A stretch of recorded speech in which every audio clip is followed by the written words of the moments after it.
Maar in Romeine 1 vers 29 sê dit, hulle is vervul met allerhande ongeregtigheid, hoerery, boosheid, hebsug, ondeug, volnydigheid, moord, twis, bedrog, kwaadaardigheid, niesdraers, kwaadsprekers, haters van God, geweldenaars, trotsaards, grootpraters, uitvindsels van slegte dinge, ongehoorsaam aan die ouers, onverstandig, ontrou, sonder natuurlike liefde, onversoenlik en onbarmhartig. Nou, meeste van ons of meeste van die ouens in die kerke wêreld of ouens wat sê hulle is Christene aan hakies, nie almal wat sê hulle is Christene nie, sal nou saamstem dat ouens wat sulke tipe goede doen en wat so wat sulke vrug het in die wêreld, is reg, jy weet, die Here, hulle verdien die oordeel van die Here. En en ons kan baie maklik onsself in 'n plek sit van selfregverdiging waar ons nou staan en kyk en sê, ja, nee, maar is reg so, hulle kry wat hulle verdien. Maar die probleem van die mens is, die mens raak vinnig trots, né? Die mens raak baie vinnig trots en die mens vergeet baie vinnig van waar af hy kom. Hy vergeet dat hy presies dieselfde is as elke liewe ander mens in die wêreld. En dat ons almal verdien presies dieselfde oordeel op die einde van die dag. En nie een van ons verdien beter nie, en nie een van ons kan enigiets doen om iets beter te verdien by die Here nie. Alles wat ons het, is uit God se goedheid uit sy genadevolle en barmhartigevolle hart uit.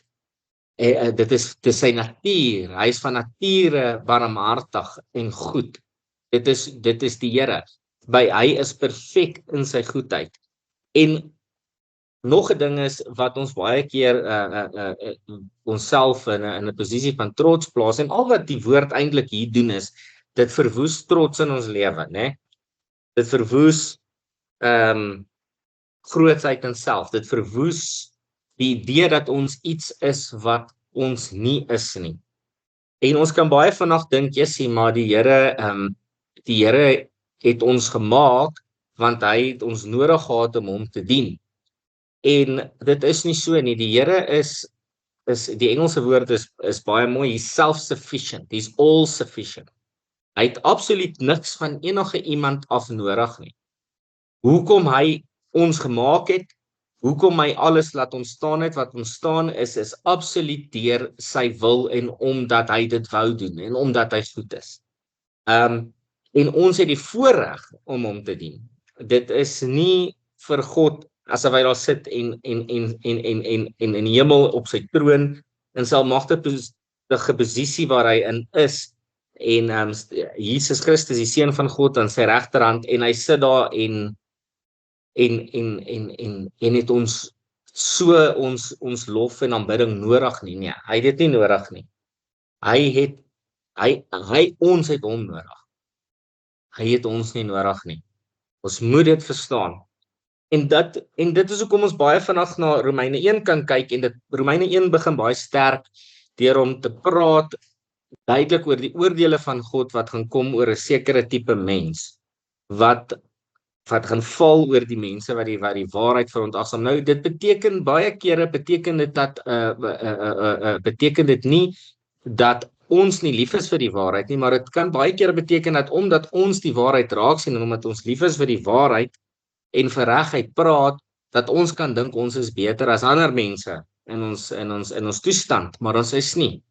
Ons is almal gebroke, stikkende mense in desperate afhanklikheid teenoor die Here vir elke liewe asem wat ons neem. Daar's nie een oomblik wat verbygaan wat nie 'n geskenk van die Here af is nie en sy genade is nie. En ons vergeet dit meeste van die dag. So Romeine 1 begin sterk die dinge en ons dink jy maar ons is lief vir die waarheid. So ons het die reg om iemand te veroordeel. Dit beteken nie ons maak nie oordeele nie, ons maak elke dag oordeele. Ons moet oordeel tussen wat reg en verkeerd is. Ons moet 'n oordeel maak. Is gevaarlik om oor die N1 snelweg te hardloop. Daar's 'n brug, so gaan eerder met die voetbrug oor as wat 'n mens oor die N1 met jou voete probeer hardloop. Verstaan jy wat ek sê? Dis 'n oordeel wat jy maak. Daar's sekere plekke en mense wat 'n mens vermy, want dit is nie goed vir jou as vir jou geestelike lewe nie. Veral as 'n jong Christen en as 'n mens nou nog nie in die geloof is, dan is daar baie dinge wat 'n mens moet vermy, want jy's nog nie geestelik volwasse genoeg om in sekere plekke en om sekere mense te wees sonder om beïnvloed te word nie. En die Bybel is baie duidelik daaroor. Dit sê do not be deceived. Bad company corrupts good character. En 'n ander woord vir character is good morals. Bad company corrupts good morals. So ons moenie mislei wees nie. Dit gebeur as ons meng met die semels gaan die vark ons opeet. Ons maak oordeele. Soos daai persoon is nie goed vir my nie. Ek soek nie daai tipe persoon in my lewe op hierdie oomblik nie. Ek wil hulle nie in my lewe nie. Hulle bring negativiteit in my lewe. Hulle bring ongeloof in my lewe.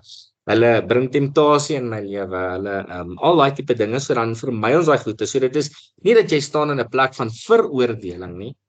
Dit is meer dat jy jou hart is om die Here te dien, maar ons kan ook baie vinnig in 'n plek begin staan van veroordeling waar ons dink dat ons staan. En die Bybel is baie duidelik. Hy sê jy o mens moet pas op. As jy meen dat jy staan, pas op dat jy nie val nie.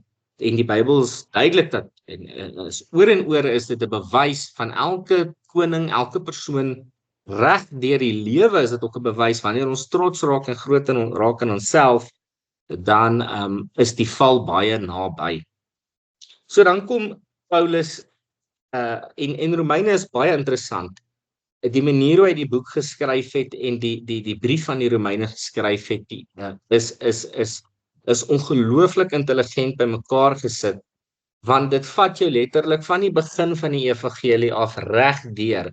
So alles wat jy moet verstaan van die evangelie, en dit begin heel eerste met God se oordeel oor 'n sekere tipe persoon, en dan kom hy met Romeine 2 en net daar sny hy totaal en al ons trotsheid breek hy af.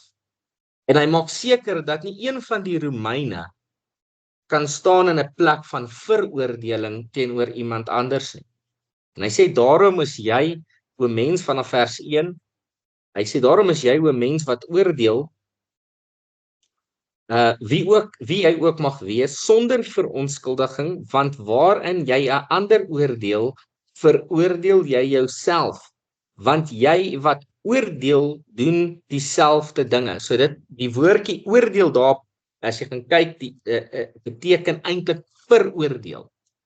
Condemning somebody, passing judgment on somebody else. Jy weet, en Jesus sê, voor jy jou broer se splinter kan uithaal, moet jy eers die balk in jou eie oog kan uithaal, né?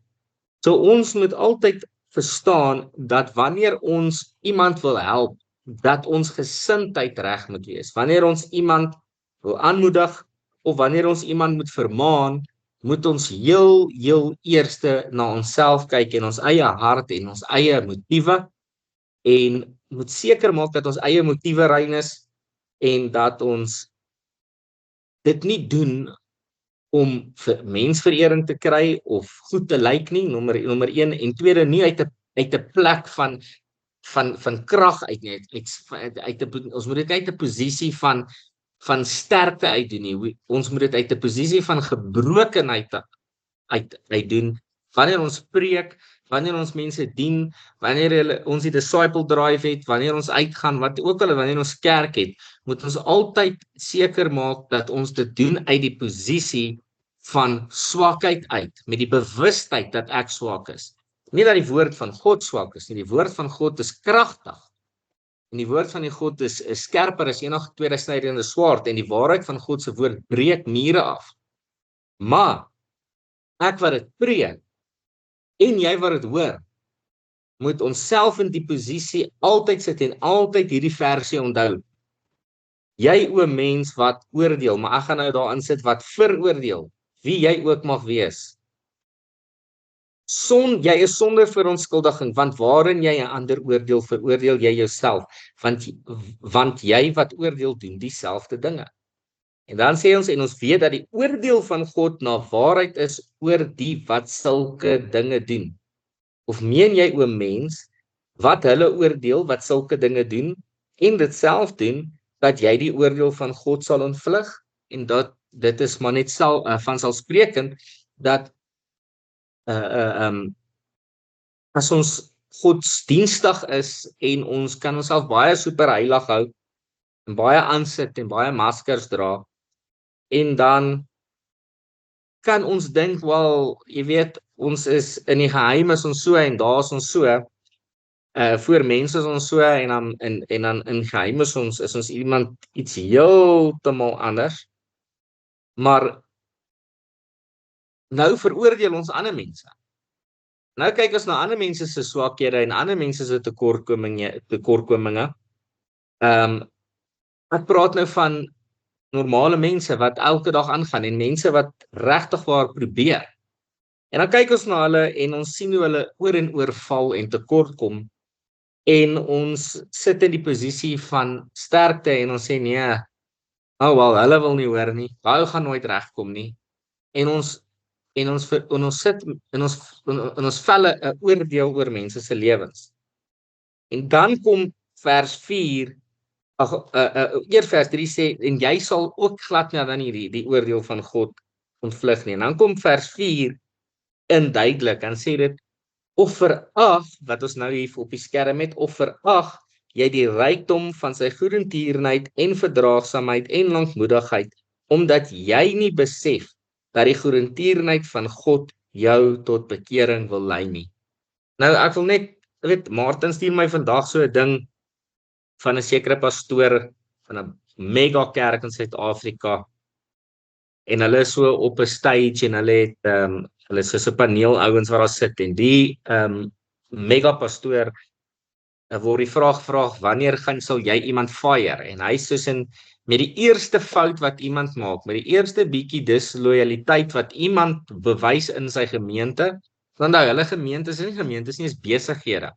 En hulle hanteer dit soos 'n besigheid. Hulle is eintlik nog strenger as besighede, kan ek sê. As dit kom, hulle daar's geen sagmoedigheid of verdraagsaamheid by daai sê.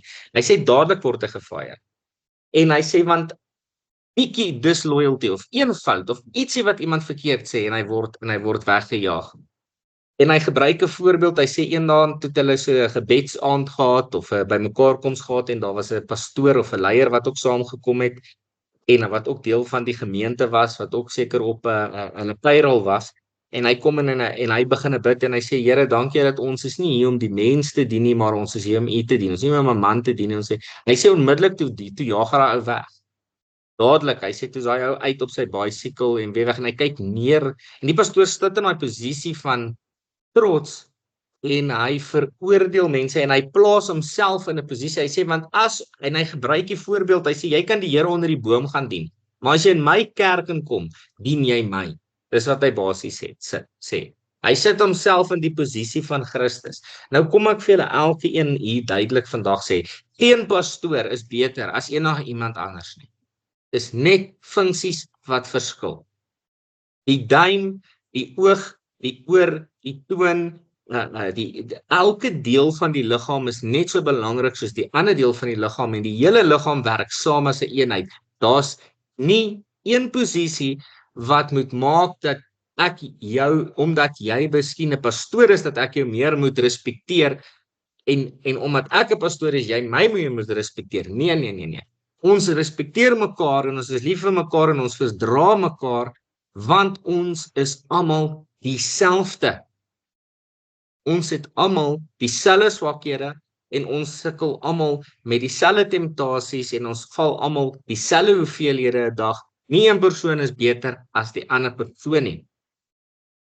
En dit is wat Paulus, dit is hoekom jy sal hoor, daai tipe pastore sal nooit ooit uit die boek van Romeine uitpreek, veral nie hierdie dele nie. Hulle sal miskien 'n skrifgie of twee uit konteks uithaal.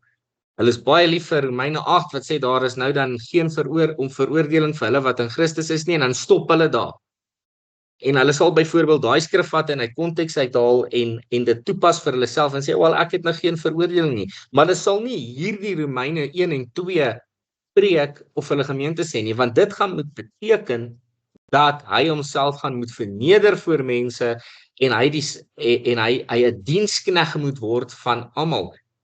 Die woord sê, Jesus sê, if you want to be great in the kingdom, you must become the servant of all. Die woord sê, Jesus het nie gekom om gedien te word nie, maar om te dien. Hy is ons voorbeeld. He did not come to be served, but to serve. Dit is die hart van Christus. Jesus het homself verneder en in die vorm van 'n mens gekom. En hy het afgekom aarde toe uit ewige heerlikheid uit en 'n mens geword, soos ek en jy, met vlees en bloed wat pyn voel, emosie voel en al daai dinge, en hy het afgekom en hy moes die 40 dae en die 40 nagte het hy gevas, en nadat hy gevas het, was hy deur die duiwel getempt, en hy moes en al hierdie dinge het hy deurgegaan. Wat dink ons maak ons beter as ons opperherder en ons leier Jesus Christus? Hy is ons hoof. Hy is die een wat vir ons die voorbeeld stel.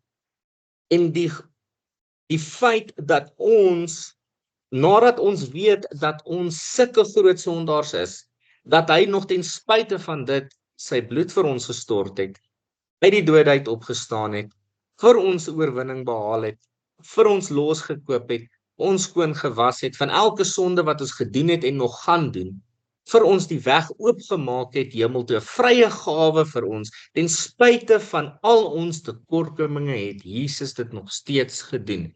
As dit nie jou bring tot 'n plek van nederigheid en humility nie, dan gaan niks jou bring tot 'n plek van nederigheid en humility nie.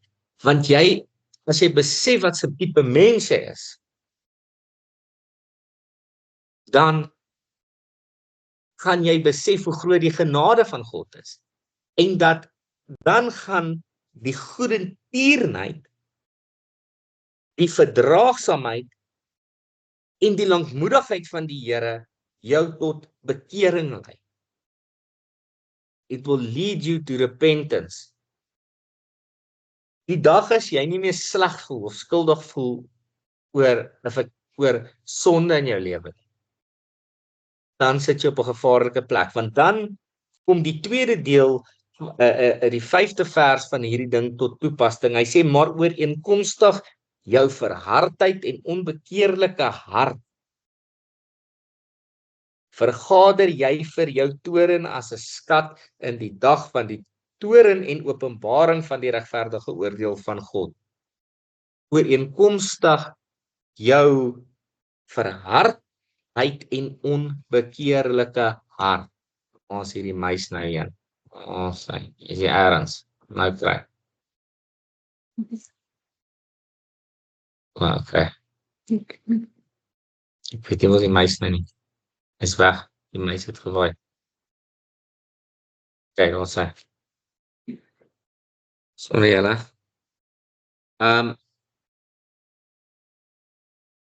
So wat dit doen is, as ons 'n verharde hart het en 'n onbekeerlike hart, dan lei dit na hierdie deel toe, dan gaan ons die goedheid van die Here misverstaan. Ons gaan dit verkeerd verstaan. Mense dink, God straf my nie nou nie, daarom is my sondes seker nie so ernstig nie. Ons het Sondag hiervan gepraat. Maar God se geduld beteken nie goedkeuring nie. God se lankmoedigheid is 'n geleentheid vir bekering.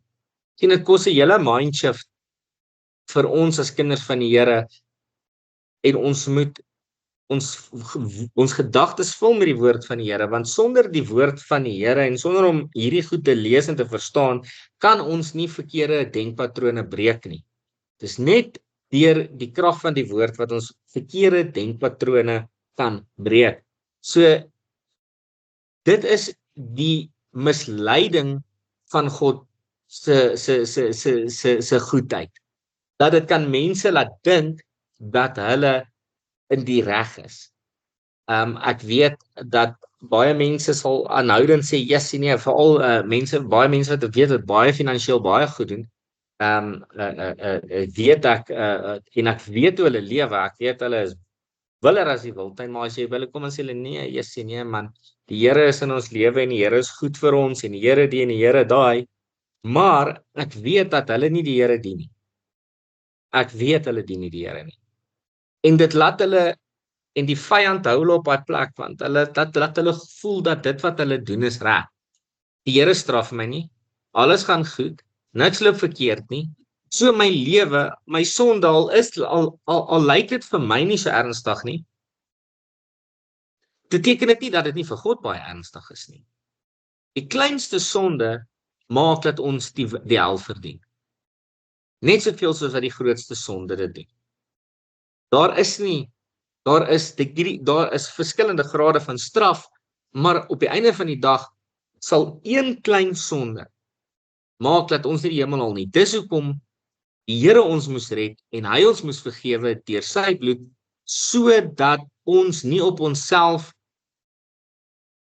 hoef staat te maak nie, want as ons op onsself moes staat maak en op ons eie geregtigheid en op ons eie heiligheid, sou ons definitief nie ewige lewe en die ewige heerlikheid van die hemel ooit gesien het nie. Ek dink is dit Paul Washer wat gesê het, as dit 0.00001% van jou afgehang het, sou jy jou redding verloor het. If I could lose my salvation, I would. Dan het ek hom vandag verloor. Terwyl ek besig was om hout te sny.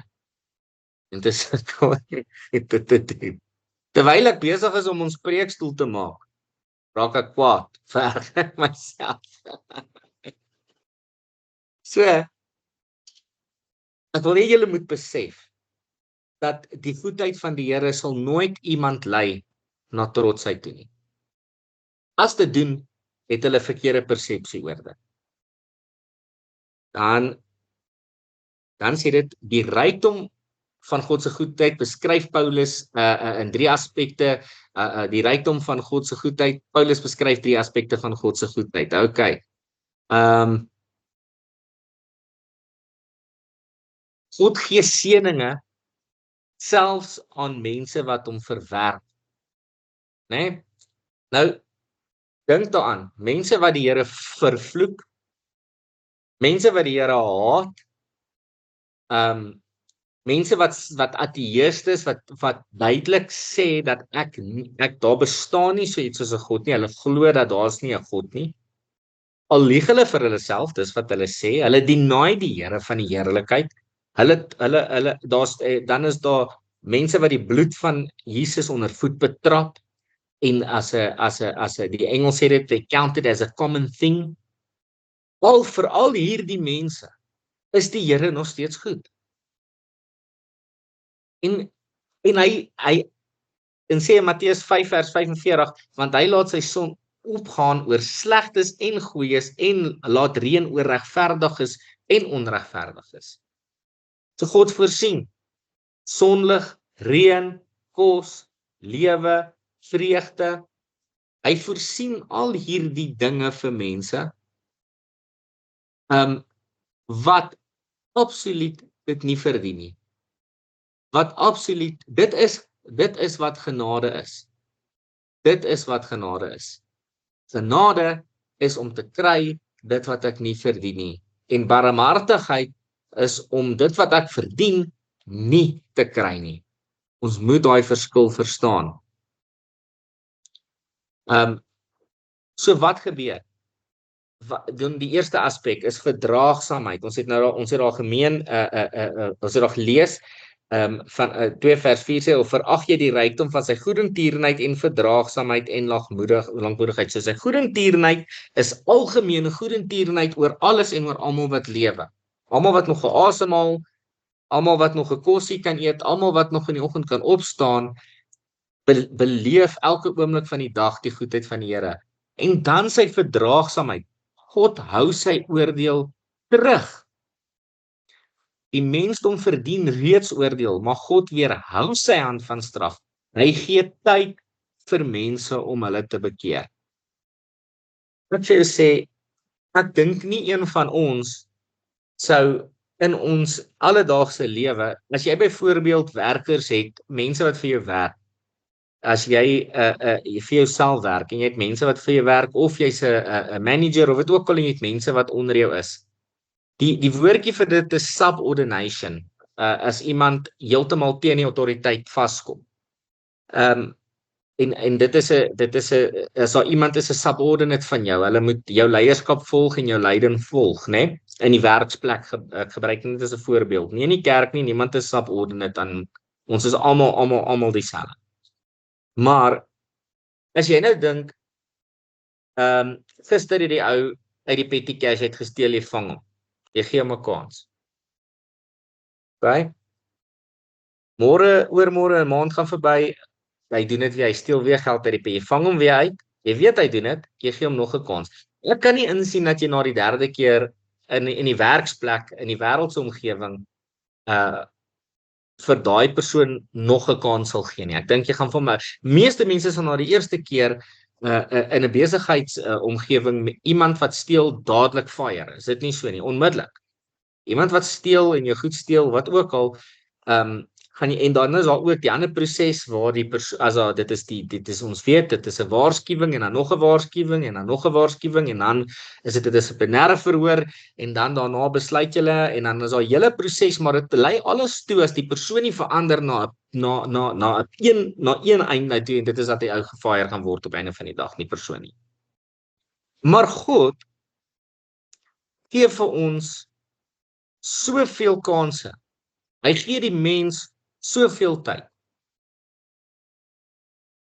Al besteel ons hom, al verag ons hom, al stel ons hom te leer daagliks oor en oor en oor en oor, al verwerp die wêreld hom, al verwerp meeste van die kerk hom, hou hy nog steeds meeste van sy oordeel terug.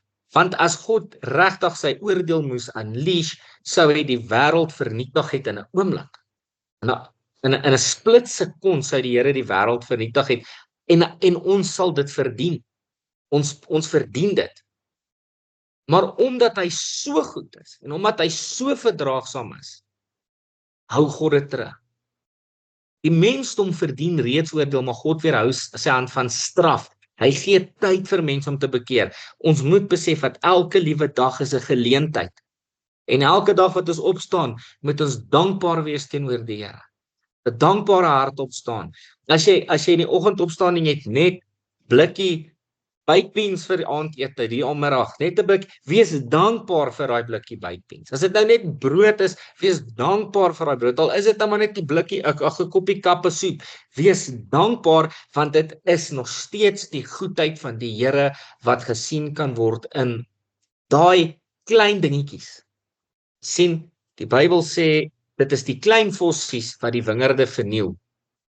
En daar's 'n spreekwoord wat sê as jy na die klein goed kyk, dan kyk jy groot goed na hulle self. Is dit nie so nie? En dit is so. Daar's ook 'n spreekwoord wat sê the devil is in the details, né? Dis die details wat saak maak. Dis die klein goedjies, die klein aandag. Jy weet, jy kan iets baie mooi laat lyk van ver af. Maar as jy naby kom, is dit baie ver van mooi af. As jy eers na die detail begin kyk. Ek weet baie huise wat ons het in die boubedryf is, as jy van ver af na sekere huise kyk, en dink jy eers dis impressive. Jy kyk nou die massiewe mansion van huis. Nou, soos jy nader kom, begin jy al die imperfections raak, sien jy hoe hy square uit die plek is, hoe sleg hy gepleister is, hoe sleg hy geverf is, hoe lelik die afwerking is, die teëls lyk sleg. En al lyk dit van ver af mooi, dis die details wat saak maak. En dit is om die Here raak te sien En al die klein dingetjies elke liewe dag van ons lewe. En om te verstaan, dit is deur sy goedheid, sy verdraagsaamheid. En dan is dit God se lankmoedigheid. Jy weet, God verdra sondige mense oor 'n lang tydperk. En ons het dit Sondag daarvan gepraat, maar ek voel net dat ek het nie baie meer hierin ge-add nie, nie baie meer detail in gesit nie, want ek dink dit wat hier is genoegsaam. Ek dink ons moet dit net meer hoor en vir onsself meer preek.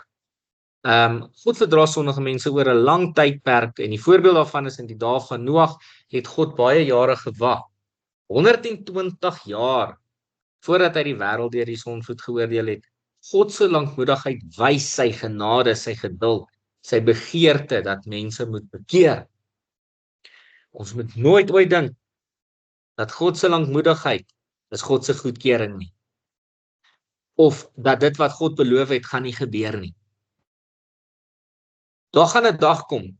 Daar is 'n tweede koms van die seun van die Here. Die dag en die uur is niemand verstand seker nie. Maar ons kan die tekens en die tye sien, dit gaan na 'n punt. Ek is definitief nie 'n sekere Suid-Afrikaanse sanger wat wil ek sê hierdie dag en daardie dag nie. Ek gaan ook nie, ons almal weet van wie ek praat en die Here is ook genadig vir hom, hy het jammer gesê. Ek besef hy was verkeerd. Maar hy is oor een ding reg, is dalk die Here gaan terugkom. Een of ander tyd. En as die Here vertoef om te kom, gaan ons sterf.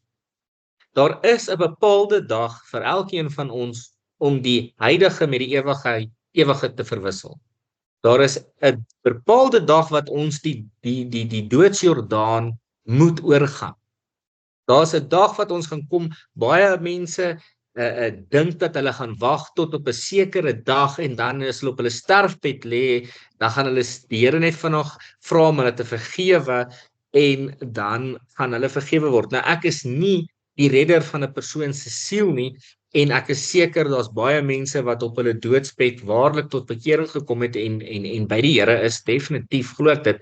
Maar een ding weet ek, as jy nou die waarheid weet en jy skop teen dit vas en jy wil dit nie glo nie en jy wil absoluut niks met dit te doen nie en jy verag die waarheid, is daar 'n moontlikheid dat jou hart verhard word en dat jy soos ons gepraat het in Romeine 1 'n slegte gesindheid kry, 'n verbrandmerkte gewete, 'n debased mind, 'n reprobate mind begin kry. En dan sal ons ook miskien wees soos die mense in Noag se tyd, waar vir 120 jaar, sê die Bybel, Noag was 'n prediker van geregtigheid, sê die woord. Hy was 'n prediker van geregtigheid. Dit is vir my so awesome om te dink dat Noag daai tyd al geregtigheid gepreek het deur geloof. Dit was nog altyd God se manier. Dit was nog altyd God se manier gewees. Hulle wat waarlik op God vertrou het, het die Here waarlik gered en hulle wat die Here waarlik gedien het die Here gered. Dit was alles deur geloof. Ons kan Hebreërs 11 gaan lees. Dit is alles deur geloof gewees nog altyd. En hy het vir 120 jaar het hy gepreek dat dit gaan gebeur en ons spreek dit, ons sê die Here kom terug, pas op, dan miskien vandag jou laaste dag wees. Dit klink al so cliché vir ons, as ons dit sê, dat mense dit nie meer ernstig opvat. Mense dink, hier gaan ons alweer. Weet as ons op 'n begrafnis die kans kry om die evangelie te preek, dan is dit altyd op daardie dag is mense bietjie meer bewus van die realiteit van die dood, en dan is daar gewoonlik 'n bietjie meer respons op die uitnodiging om in die Here Jesus Christus te glo en jou geloof in hom te plaas. Maar baie van daai mense, as hulle daar uitloop, is net 'n rukkie, dan vergeet hulle weer van die realiteite van die dood. En dan draai hulle net weer terug en gaan net weer terug wêreld toe. En die dag sal kom wat die genade deur toe gaan en dan net presies soos wat dit in die dae van Noag was, sal daar mense wees wat sal klop en sê, Here, maar nou wil ons glo. Hulle gaan klop aan daai genade deur, hulle gaan sê, maak hom oop, en die Here gaan sê, dis te laat. So die Bybel sê, daar's 'n skrif wat sê, dien die Here in jou jong tyd. in jou jeugtigheid. Hy sê voordat die ongemaklike dae aanbreek. As ek nou net kyk, ek weet ons is nog jonk. Jy weet ek sê vir myself ek is nog jonk. Martin sê dieselfde vir homself. Dion is definitief nie jonk nie. Dion is 40. Hy's al laas jaar 40. Hy word nou alweer 41. So Ek is 'n jong ou man. Ek weet nie. Dion is baie. Ek is 'n jong ou man. Hy's 'n jong ou man. Hy's soos Noag. Hy's so oud soos Noag. Dion bou al 120 jaar in die ark. Ek daar geen broer. Maar ja, so ons sê ons is nog jonk, né? Maar as ek nou kyk na myself en my liggaam, elke jaar wat verbygaan, raak dit meer ongemaklik om eenvoudige taakies te doen. Wat toe ek jonk was, vir my baie maklik was om te doen. Toe ek jonk was, kon ek op my hurke sit vir ure. Ek kon werk op my knieë vir ure. Ek kon speel en aangaan en ek kon rugby speel en ek kon hardloop en ek kon dinge doen vir ure. Dit was vir my nie moeite gewees nie, maar al is ons nou middeljarig, het ons het ons al die effek van die van veroudering in ons lewe begin ervaar.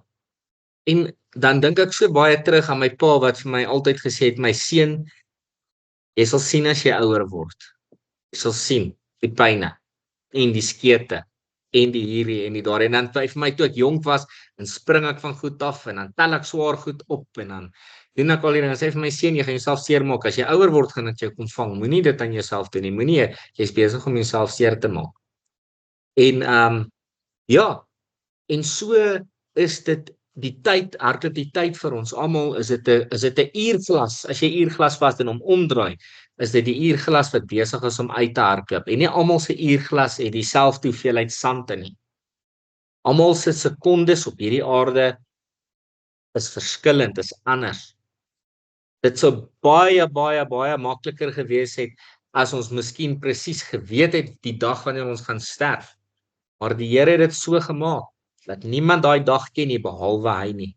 En die Here het dit so gemaak dat wanneer hy terugkom, niemand weet wat die dag en die uur sal wees nie. Net hy weet. Nie, die woord sê nie is die Seun wie homself weet nie, maar God die Vader alleen weet. En hy het dit so gemaak en en elke dag is 'n dag van lankmoedigheid wat ons moet agslaan op die prediker van geregtigheid wat soos Noag gepreek het, wat gesê het, julle moet bely. Om ons bekeer eerder nie. Die prediker wat by jou smeek.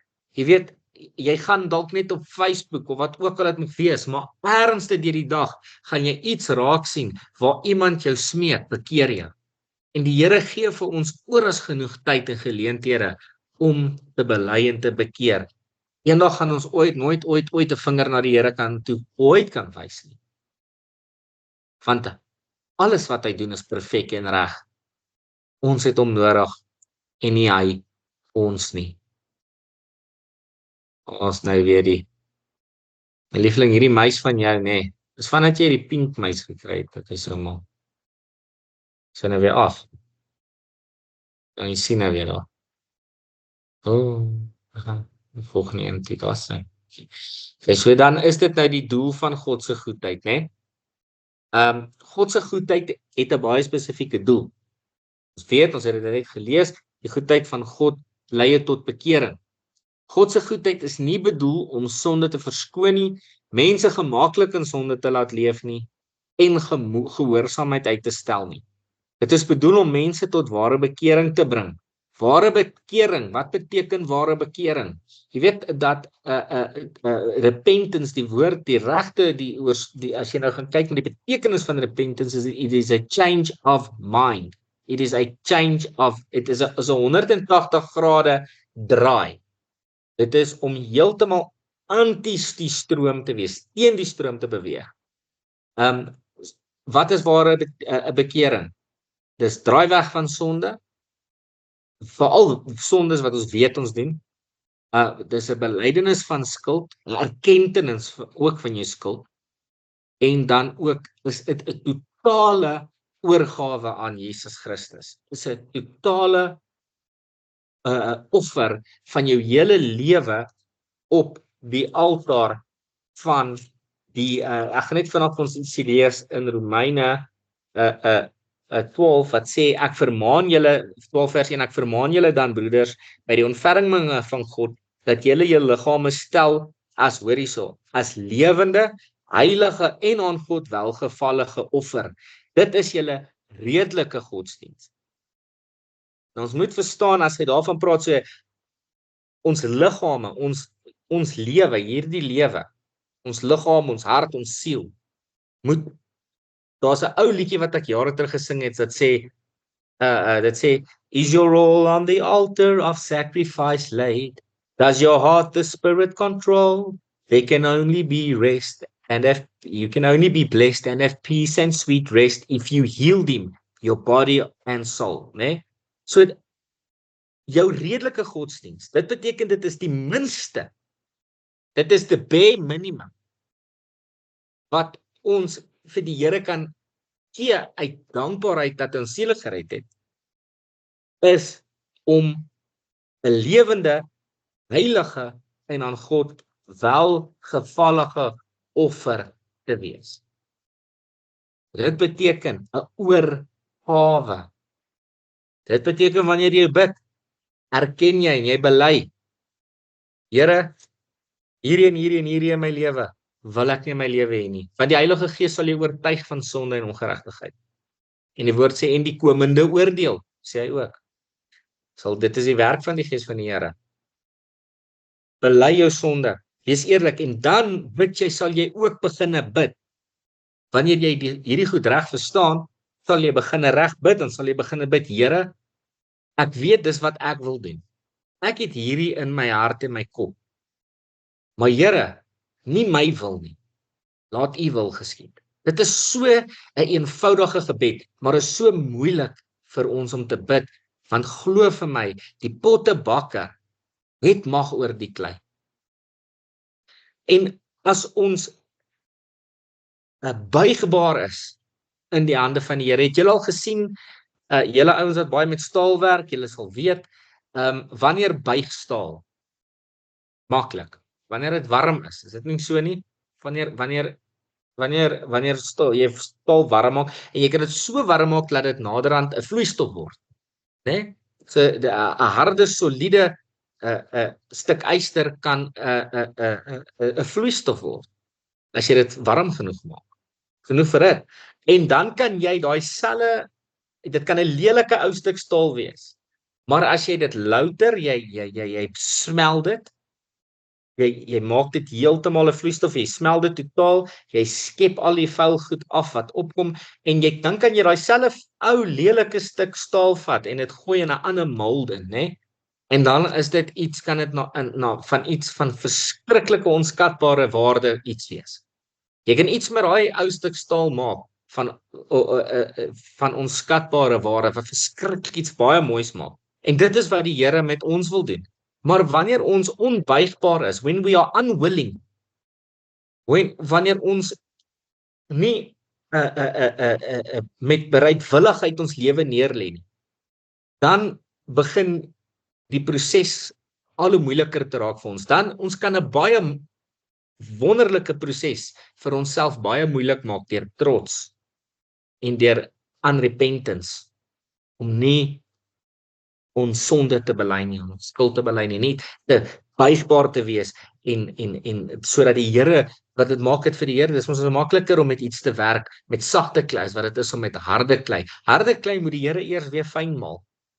Dit word droog, dit word daar, dan moet dit fyn, heeltemal fyn maal en weer water bysit, hy moet dit basies heeltemal vernietig voor hy dit weer kan gebruik. En dit is, as ons as kinders van die Here net humble is oor ons eie lewe en eerlik is oor ons eie lewe en na die Here toe gaan en sê, Here, nie my wil, Here, hier is ek. Wat wil jy doen? En wanneer die Here jou wys wat jy moet doen, wanneer hy jou lei in 'n rigting in, dit doen, ten spyte van jou tekortkominge, ten spyte van wat jy gesê het, ten spyte van jou verlede, jy moet nie toelaat dat die vyand jou onder 'n condemnation sit dat jy dit nie kan doen nie. Want glo vir my, as ek dit kan doen, kan jy nog iemand dit doen. As ek vir die Here kan lewe, glo my, want ek is definitief die mees unqualified ou. As ek na myself kyk, uit my eie oogpunt uit. Want as ek net kyk na waarvan kom en die dinge wat ek al aangevang het, yes, weet, ek is definitief nie die persoon vir die job nie, as ek na myself kyk, maar die Here gebruik wat hy wil, hoe hy wil, wanneer hy wil. En dan kan ons geen eer vir onsself vat nie.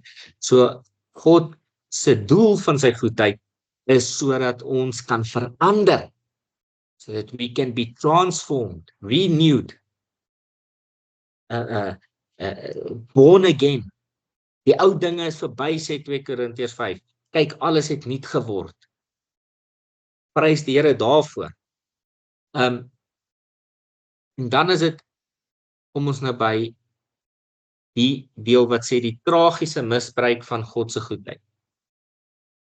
Baie mense reageer verkeerd op God se genade. Hulle veronderstel op genade. Hulle neem dit vanselfsprekend. Hulle meen ons verdien dit.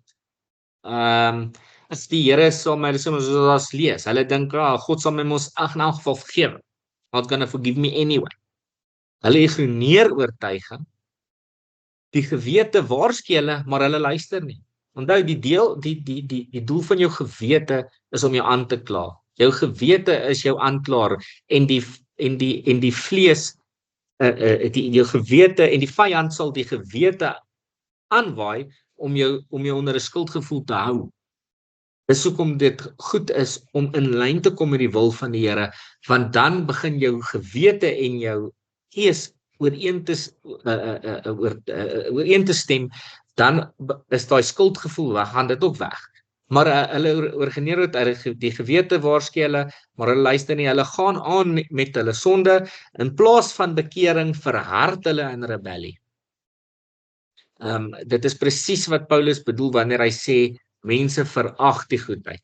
Hulle verag die goedheid. Hulle is net soos, whatever. Dit as 'n mens nou daai taal kan gebruik, soos baie tienerkinders deesdae kan sê, well, whatever. Whatever.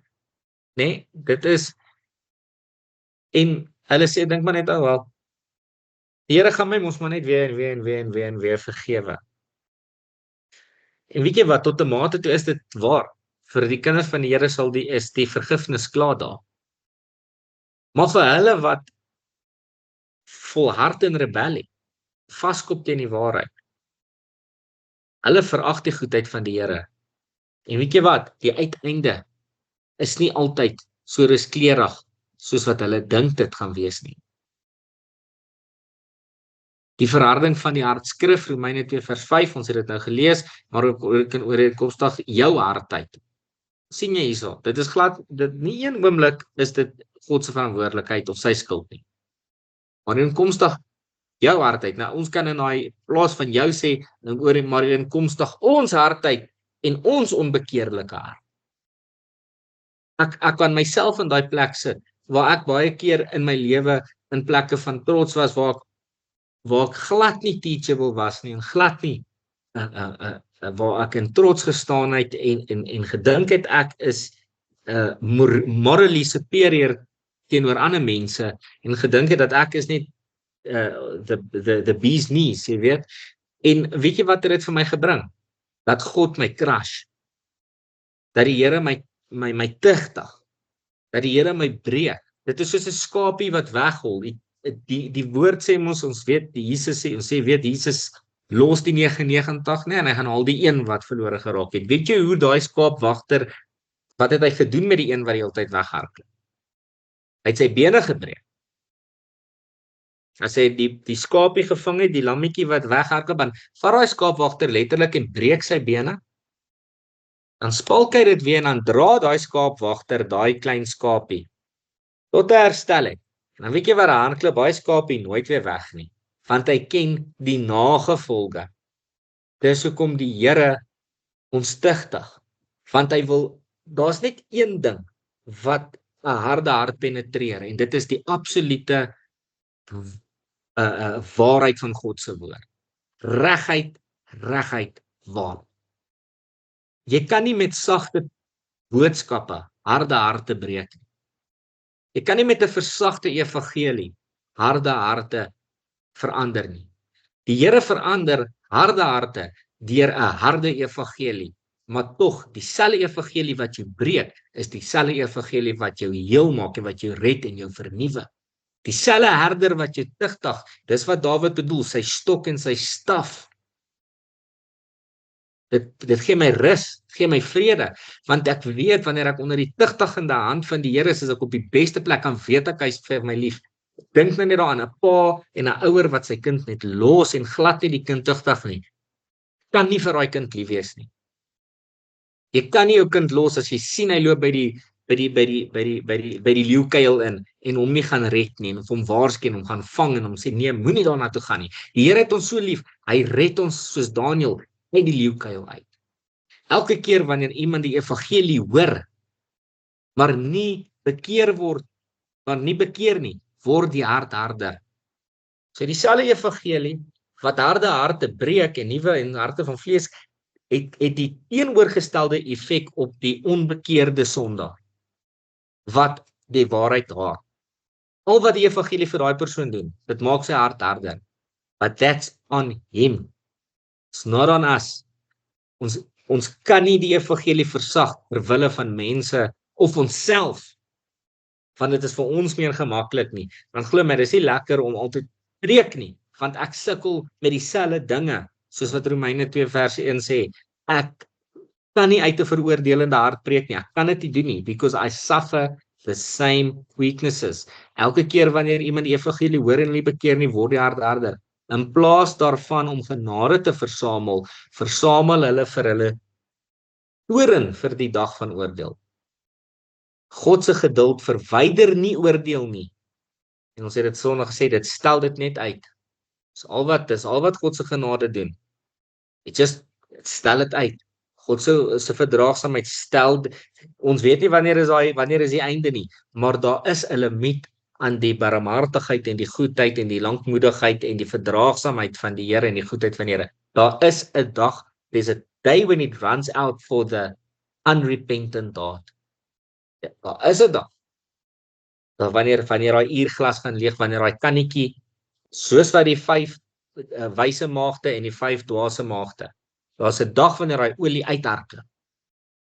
En as jy nie ag geslaan het op die dag jou olielampie moes volgemaak het nie, en jy moetswillig jou eie ding wou gedoen het nie, en jy wou nie geluister het toe die ander hulle olielampies volgemaak het, en jy het gesê, nee, wel, ek gaan dit nie nodig hê nie, man. Ek het genoeg olie. Al gaan 'n dag kom wanneer daai olie uithardloop, wanneer die bruidegom by die bruilof aankom. Dit is 'n dag wat vir baie mense, en ek dink vir almal sal dit 'n vreeslike en 'n verskriklike dag wees, net die feit dat wanneer Jesus terugkom, om hom in sy almag te sien, en God die Vader te aanskou, dink ek gaan 'n ongelooflike vreesaanjaende dag wees. Maar vir hulle wat gered is, gaan dit die wonderlikste dag wees, maar vir hulle wat die Here verontagsaam het, gaan dit die verskriklikste dag wees. Wat hulle, en dit sal vir ewig verby wees. En net so kan jou tyd, soos ons sê, vandag, vanaand, môre, en elkeen van ons die einde van ons lewe bereik. En dan sê dit, hulle versamel vir hulle toorn op die dag van oordeel. En dit is wat Romeine 6 sê, dit is waaroor Martin gepraat het. Hy sê, want Romeine 6 vanaf vers 1, julle kan maar net luister. Hy sê, wat sal ons dan sê? Sal ons in die sonde bly dat die genade meer kan word? Sien, wanneer daar is 'n skrif wat sê, where sin abounds, grace abounds much more. Nee? Dat vir die kind van die Here is die skale van genade, is dit altyd in die skale van genade se guns. It outweighs sin, totally. Maar vir hulle wat hierdie gebruik en die genade van die Here wil gebruik as 'n dank 'n dekmantel vir die vlees en as 'n verskoning vir sonde en as 'n lisensie vir sonde en om net te bly want die Here sal my mos maar vergewe. Vir daai mense is daar 'n ophoping van toorn. So dieselfde genade wat jou moes red, is dieselfde genade wat verander in toorn eendag, wat die Here gaan sê, maar jy het my goedheid, my lankmoedigheid, my verdraagsaamheid het jy misbruik. Jy het nie aggeslaan daarop nie en nou het dit opgehoop.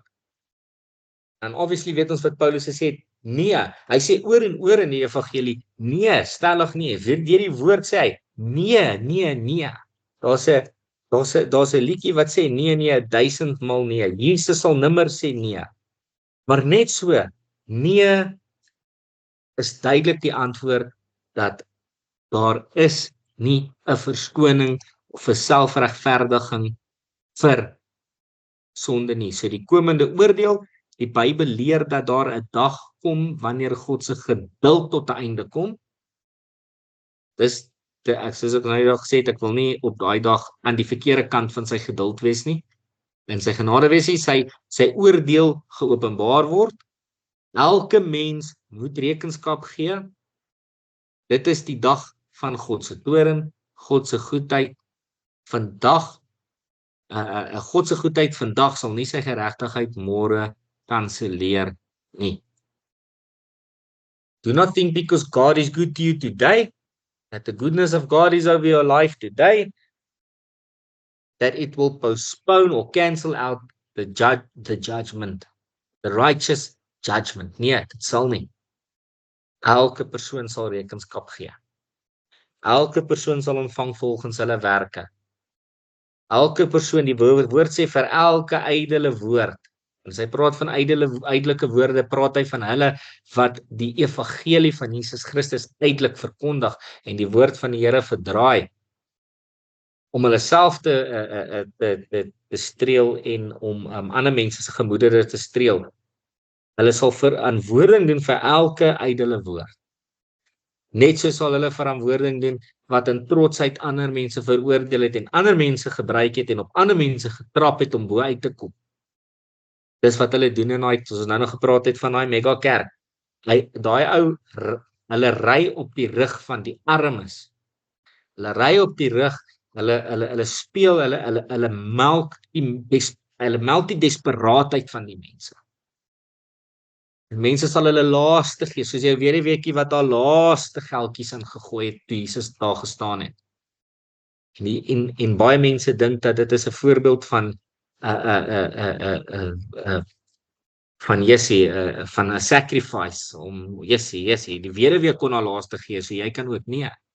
Die Here het dit gebruik as 'n oordeel teenoor die Fariseërs en die Sadduseërs en die skrifgeleerdes wat daar gestaan het wat ten spyte dat sy huis toe gaan en van doodgaan van die honger, nog steeds haar laaste geld sal vat. It is not sacrificial giving. That is not sacrificial giving. Dit is nie wat die Here van ons verwag nie. Wat hy soek, hy soek jou hart. Hy soek jou aandag. Hy soek jou tyd. En hy wil jou vorm en jou maak. Want hy is die pottebakker en ons is die klei. En ons het net absoluut geen sê daaroor nie. Dan gaan ek hiermee afsluit en dit is dat die regte reaksie op die goedheid, God se goedheid. Die regte reaksie op God se genade is, onthou God se goedheid is niks anders as sy genade nie.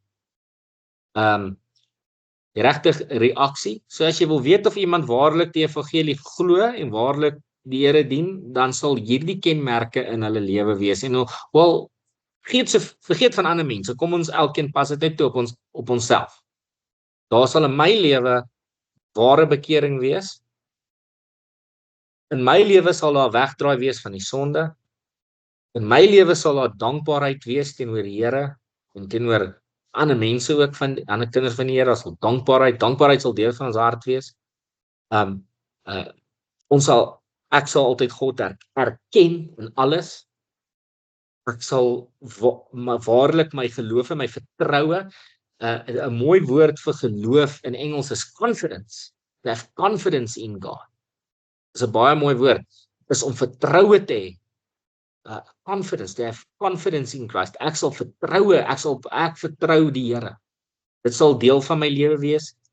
En dan sal ek oor en oor bely dat my redding alleenlik gekom het deur die werk van Jesus Christus, sy lewe, sy dood en sy opstanding. En al wat ek bygedra het tot dit, soos wat die een prediker gesê het, hy sê, ek dink dit is op Paul Washer, as ek nie, maar sê nie is my sonde. Ek dink Martin sal vir my ken dit, hy het dit vir my nog gesê. Al wat ons bygedra het tot my redding is my sonde. That's the only part I played. Verder is dit deur sy goedheid dat ek kan glo, is dit sy genade wat hy my die kans gegee het en die vermoë gegee het om even te kan glo. Dit is deur sy woord, van die Bybel sê, faith comes by hearing, and hearing through the word of God.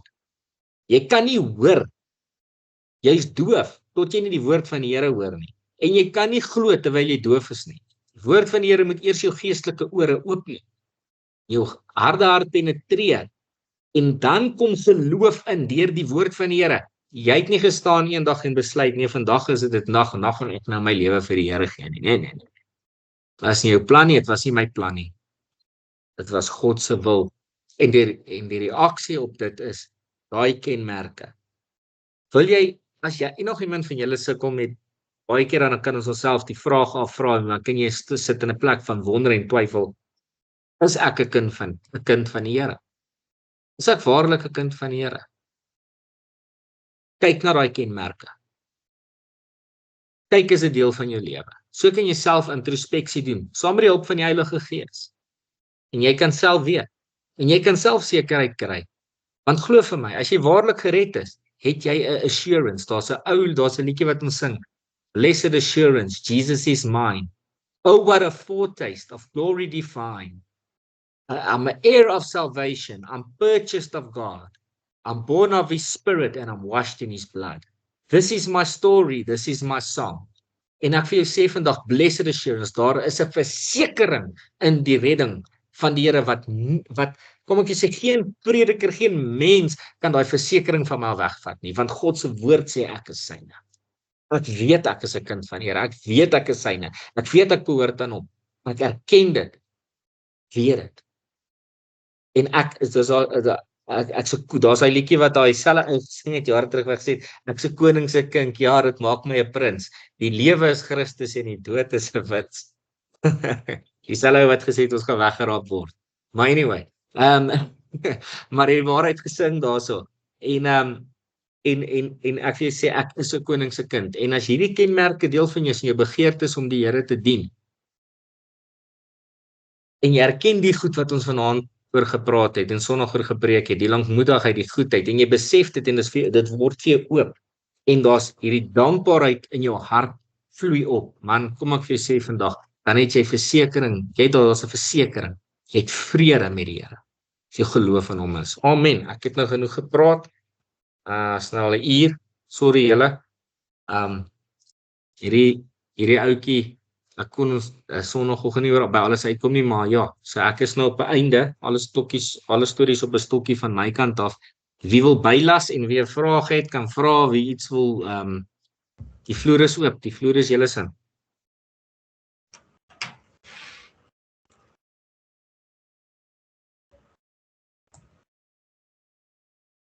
Ons het almal is weer opgeleerd.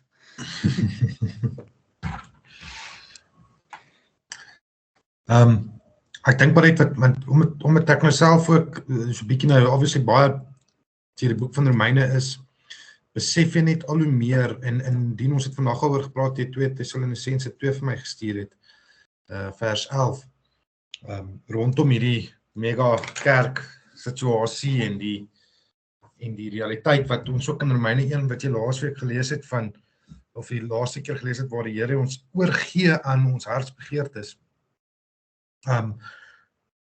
En dit vat my net terug wat Jesus ook gesê het, en ek weet dit is nie iets wat 'n mens elke dag wil hoor nie, maar dit is iets wat ons elke dag moet hoor. En dit maak meer sin van wat hy sê, want die poort is nou en die pad is smal, wat na die lewe lei, en daar is min wat dit vind. Want die mense draai weg van die waarheid af, hulle wil nie die waarheid weet nie. Hulle draai weg van hierdie waarheid af, en die waarheid is, hierdie goed wat ons vandag oor gepraat het, wat jy nou oor gepraat het, dit is die eintlike waarheid, en as mense in daai waarheid lewe nie, is daar 'n skeiding, 'n geestelike dood. Die Efesiërs 2 praat daarvan, 'n geestelike dood wat tussen ons en die Here gebeur. En dit is wat sonde doen. Sonde is daai skeiding wat gebeur. Daai verharding van die hart, en wat doen sonde? Dit veroorsaak 'n verharde hart. Wat doen die lewe van ondankbaarheid? Wat doen die lewe van hierdie tipe goedjies te doen wat ons goedkeur? Esegiel 7:3, is in Esegiel 3 waar die Here eintlik met Esegiel praat, en hy sê vir hom, jy moet die geregtiges wys as hulle sonde doen, want as hulle nie sonde doen, gaan jy saam met, jy gaan ook geoordeel word, omdat jy hom nie reg gehelp het nie. So dit is belangrik vir ons om in die waarheid te wandel, elke dag, en weet jy wat, ek besef eerder elke dag, dat ek is deprived, of ek het 'n sinful nature, en ek het die Here absoluut nodig, elke sekond van die dag, as dat ek rondloop, in 'n trots, om te dink dat dit is okay om te lewe soos ek wil lewe, want God se genade is mos nou goed, so hy gaan dit alles Ja. of my sonde is nie meer sonde nie. Ek sit hier elke dag in bekering. Ek dink Dion gesê dit, en noem dit ook gereeld, waar Paulus elke dag tot bekering gekom het, en sit elke dag in daai bekering, en sê, Here, ek gee myself oor aan U. As dat ek rondloop in daai trots, en op 'n punt kom waar jy jouself hoor ag as God. En ek dink vanoggend se boodskap het baie, ek wil vir julle noem, Dien het my boodskap teruggestuur, en het sê, hoorie, hy's eintlik naar, nou hy het dit gekyk het, dit is 'n naarheid, en ons praat so, en ek sê vir hom, maar hoekom gebeur dit, en toe besef, en jy het iets baie waar gesê vanoggend, jy sê, van die mens laat dit toe, want dis wat die mens wil hê. Daai mense wat eintlik al so ver weggedraai het, hulle wil daai valsheid hoor, want hulle wil nie die waarheid hoor nie. So die mense hou daai persoon in die pulpit. Want dit is wat die mense kondisie is. En dit is daai, wat is sy naam, John MacArthur, hy sê, dat daai vreeslike aspek van ons, the unredeemed humanness in Sarah. Ja. So, ja, ek dink is powerful hierdie wat jy oor gepraat het, en ons moet dit besef, dit is krities vir ons eie lewens, om dit te besef, dit is, ja, ons kan nie andersins nie. Amen. Ja, ek wil net kan bysit, en dit is, presies wat Martin en Dino heel van gepraat het, ons moet verstaan dat die mense wil nooit die waarheid weet nie. Geen persoon wil regtig die waarheid weet, en ek dink dit is ook hoekom so daai groot mega kerk en goeders, al die leense goeders mense maak glo.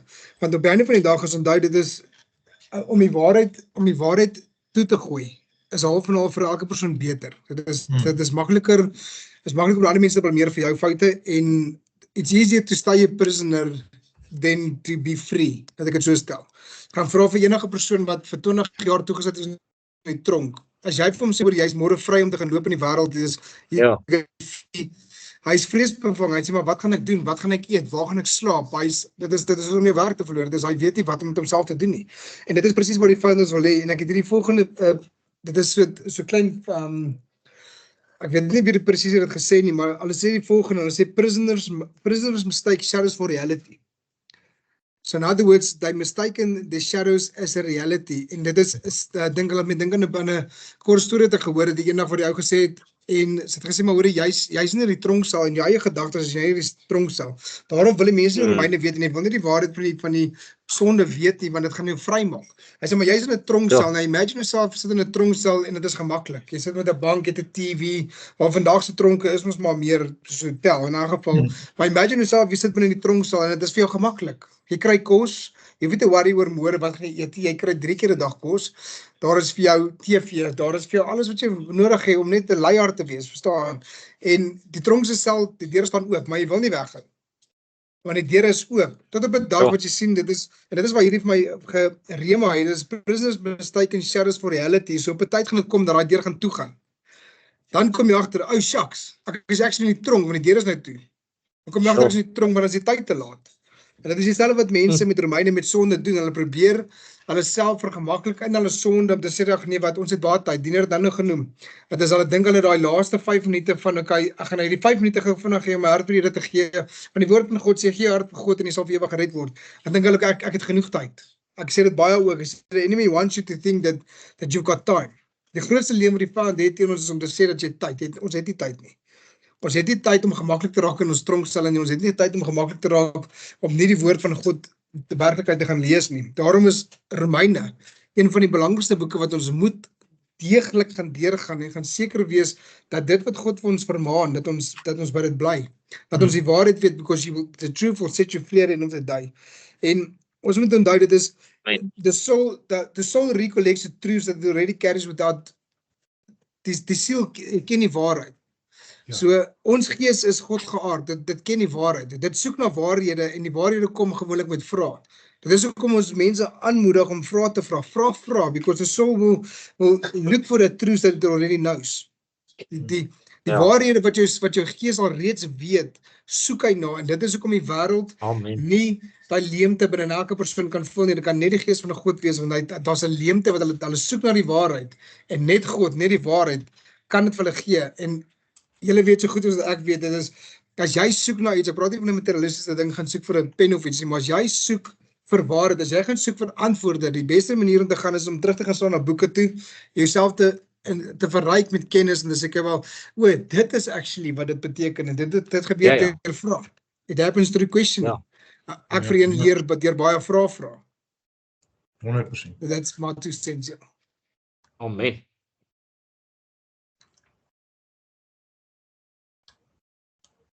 Kom nou, waar is die vrae nou? Lulu, jy was laasweek baie besig geweest met die vrae, nou is dit stoepstil.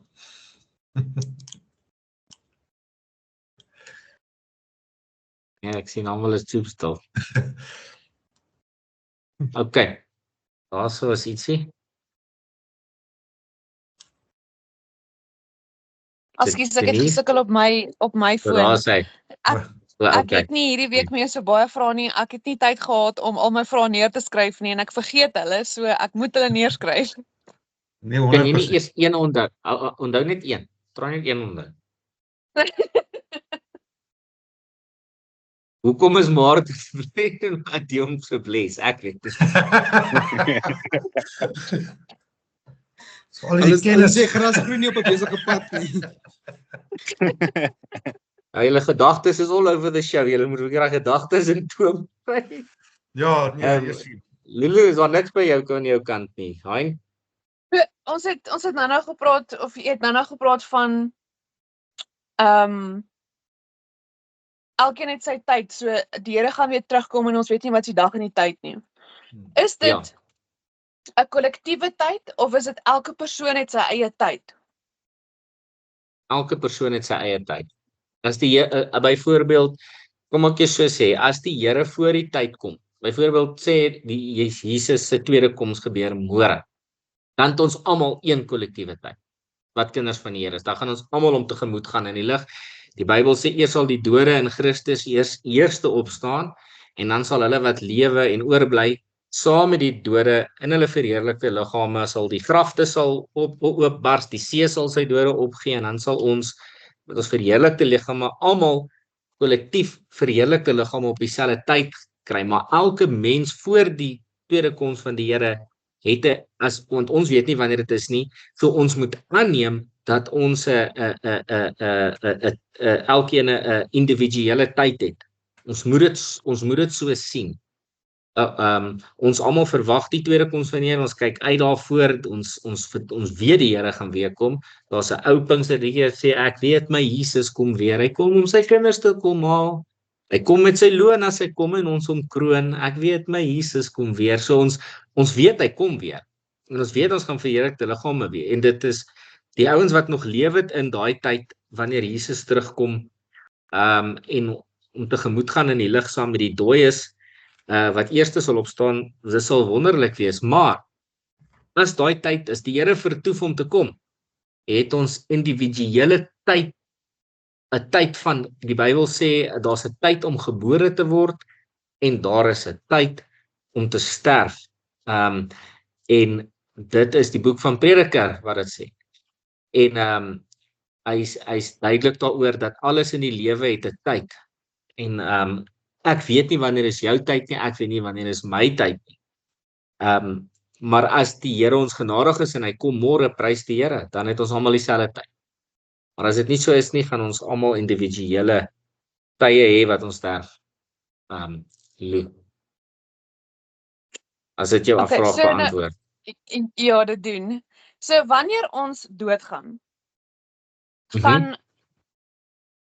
gaan ons eers na of die doderyk toe, of gaan ons dadelik na ons destination toe, soos hemel of hel? Ja, so jy gaan eers, as jy gaan kyk na die voorbeeld wat Jesus gebruik, wanneer hy die vergelyking gee tussen die ryk man en die arme man, tussen Lazarus en die ryk man. Albei het op dieselfde tyd gesterf.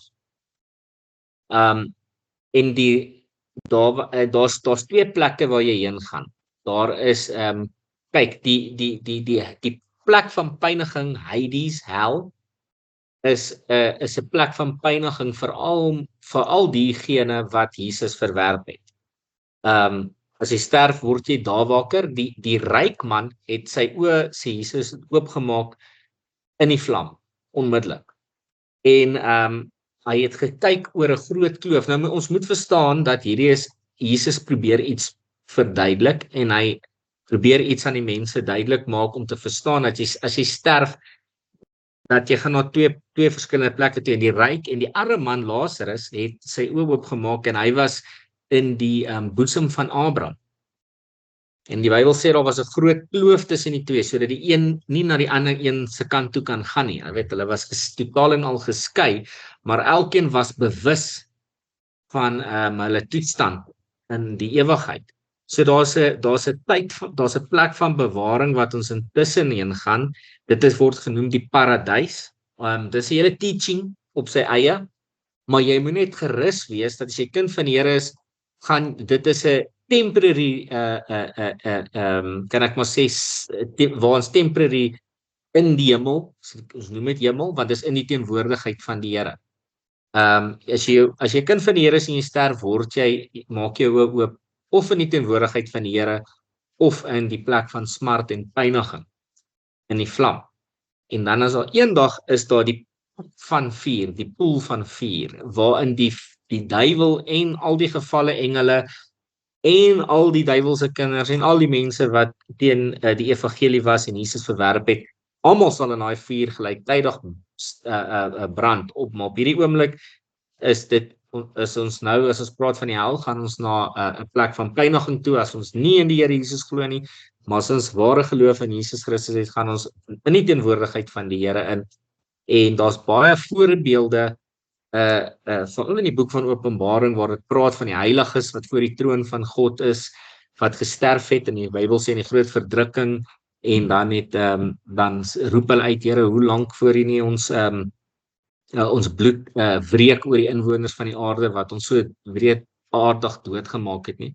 So ja, dan is dit nou maar, weet, so hulle is in die teenwoordigheid van die Here, maar hulle is nog steeds bewus van wat nog moet kom, en hulle roep uit voor die troon van die Here, en aanbid die Here.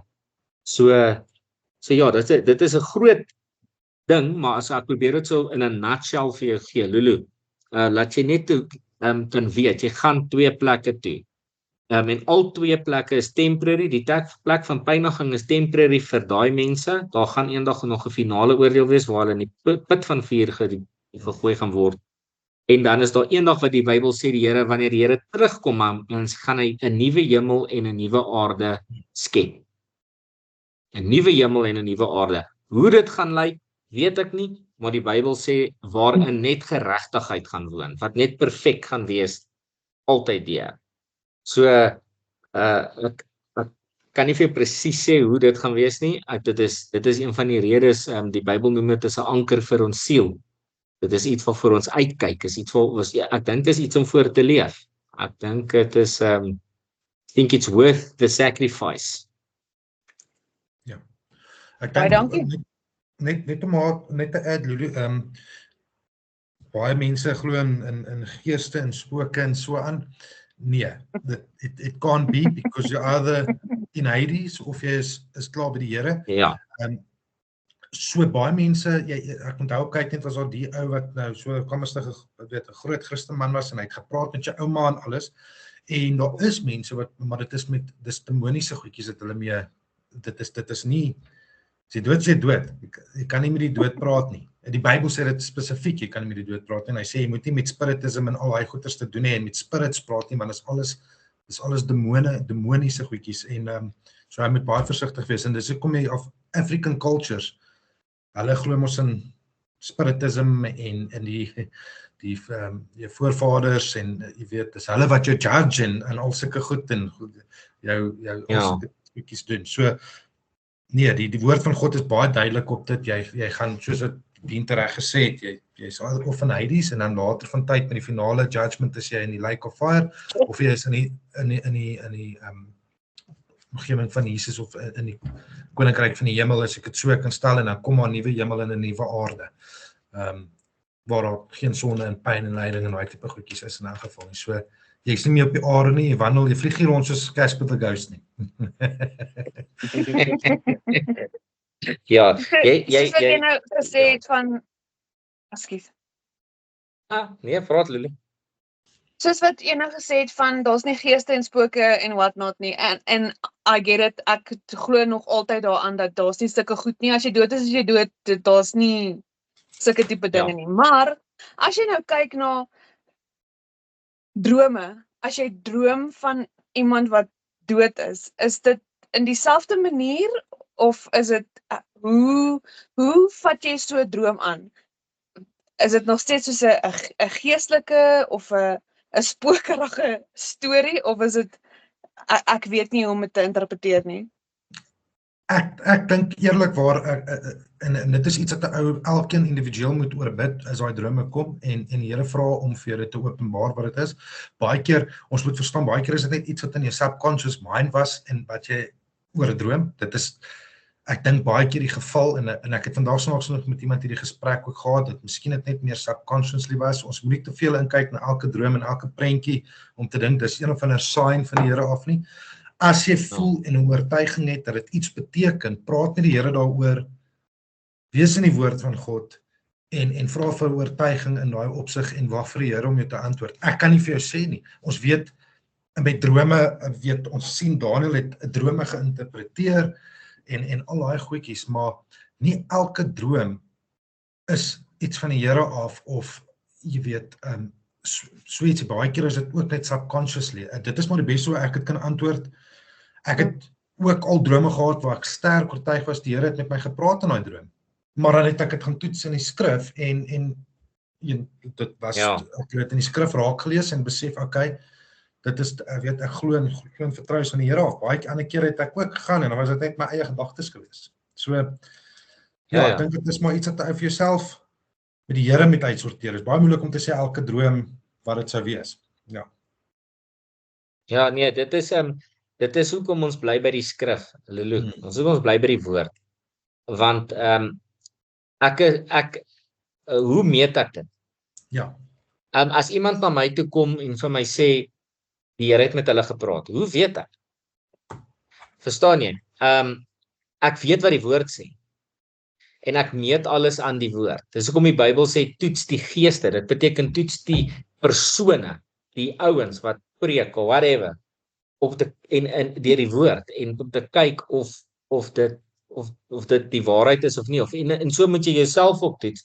Wanneer ou droom of dink ons het 'n visioen gehad of wat ook al the case might be. Ek bepaal my eerder by die woord. So ek sit dit op die back burner, ek bid daaroor, ek berei dit op die shelf en as dit van die Here af is, sal daar 'n duidelike bevestiging wees wat undeniable is. Dis soos 'n miracle, is soos iemand wat letterlik blindgebore is, soos wat Petrus en Johannes vir die ou gebid het by die tempel.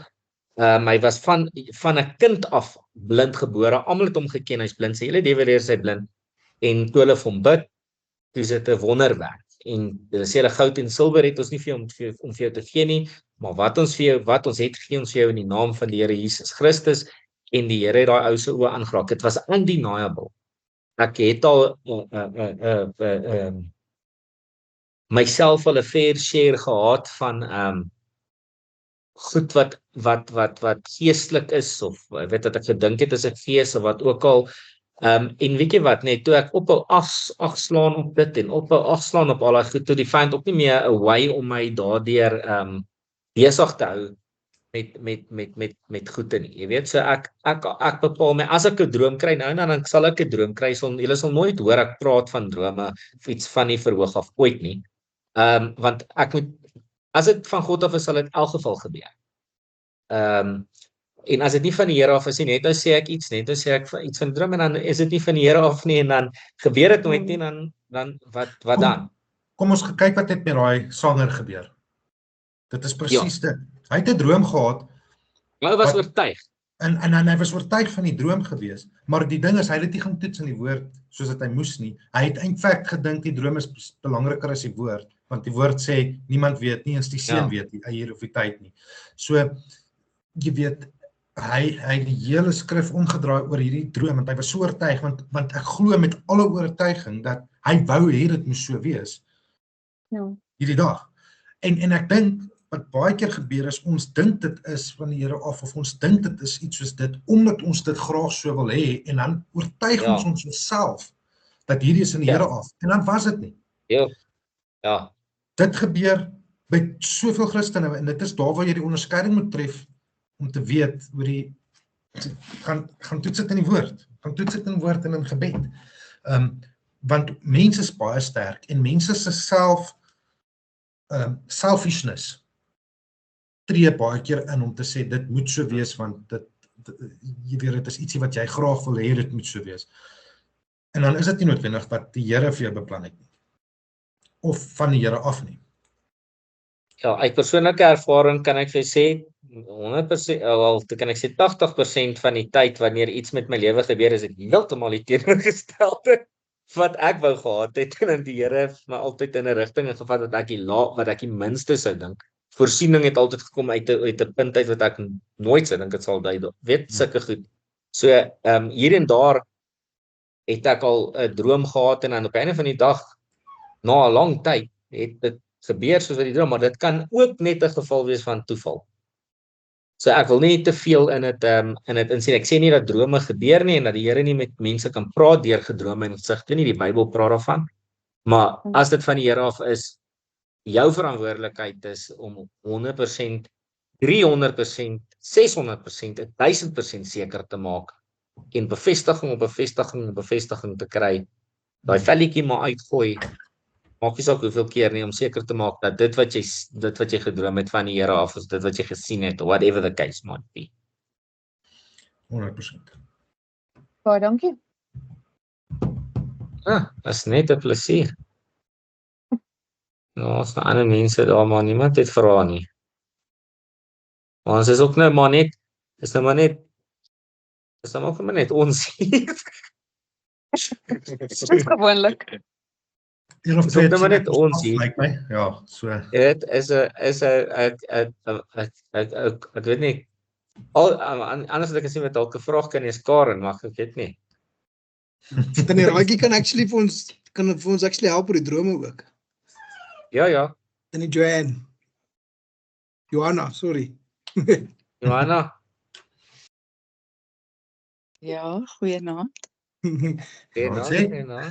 Sy het dan net baie ondervinding met die drome, oor wat Lorena gevra het. Ja, Ek weet of dit nie dink gehoor het net- nie. Nee, ek het gehoor. Ek luister baie mooi. Okay. Drome gaan oor of jy die gawe gekry het of nie. So mense moet baie versigtig wees dat hulle nie prematurely drome uitlê en vir mense verkeerde rigting gee nie. So dit gaan regtig daaroor met jou verhouding met die Heilige Gees en jou tyd wat jy spandeer in die woord in. 'n Mens baie soos daai bekende ouetjie, man, ek dink baie keer vat jou vlees oor en soos ek laas ook gesê het, baie mense besef nie dat God se woord ook 'n 5-gang maaltyd is nie. En dit is hoe ons gees voed. Ons kan nie in die vlees ons net voed met 6-gang maaltye en nagereg en lekkernye en snacks nie.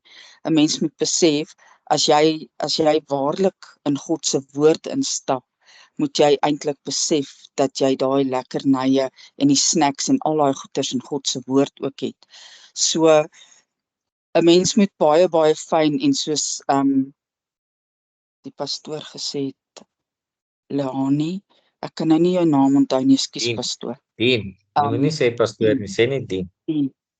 So 'n mens moet nie jou gawe ook misbruik nie. 'n Mens moet regtig voordat jy drome gaan uitlê of vir mense woord gee, moet jy jou vasting het wat jy vas en bid en saam met God loop. So daar is definitief nog mense wat die gawe het om drome uit te lê soos Josef en Daniel. So daar is regtig nog mense wat daai gawe het en hoe meer tyd jy saam met mense saam met God spandeer en die Heilige Gees, sal 'n mens daai diepte kry om nie God se woord te bevraagteken nie, maar dit te sien in mense se drome of hulle visione wat hulle gehad het. Ja, ek het net vandag weer met my sussie gepraat oor 2 drome wat ek gehad en wat die uitleg daarvan is en hoe dit van toepassing is. Ek wil nou nie oor myself praat nie, maar hoe dit van toepassing is, hoe God jou kan bou en stig en bemoedig in jou eie drome, omdat hy weet waar jy tans is en waar jy sukkel en hoe hy jou eintlik baie sagkens en soos 'n gentleman terugbring, dat jy jou verkeerde rigting wat jy invat, jou weer terugbring op sy visie. So ja, drome, dit het nog baie impak in mense se lewe, maar dis ook wat daar gesê het, 'n mens moenie ook dink dat elke droom moet 'n betekenis het nie, want dan is dit 'n obsessie en dan begin dit soos 'n afgod raak. Jy moet weet wat hierdie droom beteken en dit is iets en so aan, dan raak 'n mens paranoid. So 'n mens moet begin om daai hoe meer tyd jy, al wat ek kan sê, en ek gaan nou afsluit, al wat ek kan sê, hoe meer tyd jy in God se woord spandeer, hoe meer tyd jy saam met God spandeer, gaan hy vir jou daai wysheid en daai insig gee en die openbaringskennis gee, sodat jy kan verstaan, dis nie elke droom of elke visioen of elke woord wat iemand vir jou bring, wat regtig betekenis het. Ons moet alles sif. Ons kan dit nie net so vat nie. Maar as Christene is dit ons verantwoordelikheid om seker te maak, ons spandeer ons eie tyd saam met God. Ons kan nie net op Sondag 'n groot maaltyd by die kerk gaan eet nie. Ons moet elke aand by die huis ook ons maaltye eet en daai goeders, maar ja, dis maar al wat ek wil sê. Dankie. Nee, baie dankie Tannie. Ja, dit is 100% die waarheid. 100% die waarheid. Yes. Okay, is daar nog iemand wou iemand nog ietsie gevra het? Nee, ek het net gesê dankie. Okay, sorry. Maar ja, dit is wat dit is. Ek dink soos wat die Tannie net reg gesê het, is soos sy net gesê het, jy weet, ek dink as ons soek heel eerste ons voedsel en ons geestelike voedsel soek ons in die woord. Heel eerste. Voor ons kyk na enigiets anders, is woord top prioriteit nommer 1. Want van daar af kan ons onderskei. Van daar af gee dit vir ons die insig en die wysheid om te kan onderskei of iets van die Here af is of dit nie, of dit net vlees was, of dit net jou onderbewussyn was, en of dit waarlik iets is wat die Here met jou deel op 'n tyd in jou lewe. Dit het al met my ook gebeur, so ek sê nie dit gebeur nie, ek weet definitief dit gebeur, waar ek gestig en bemoedig was deur 'n droom, of gewaarsku was deur 'n droom. Dit het ook al gebeur. Mens is bewus van dit, maar daar is maar net iets van as dit die Here is van jy praat, sal jy duidelik weet.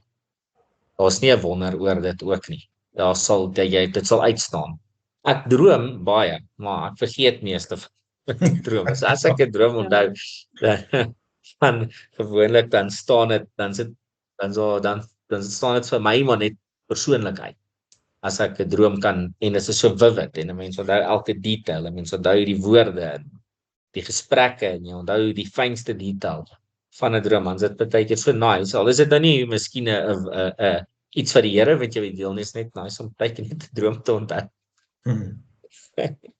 Ja, dis dit. Ook is ja, wat ek ook wou gesê het, as die droom van die Here af is en jy deel dit met iemand, het die Here daai afspraak gemaak sodat jy met die persoon kan praat en dan word jou gees oopgestel.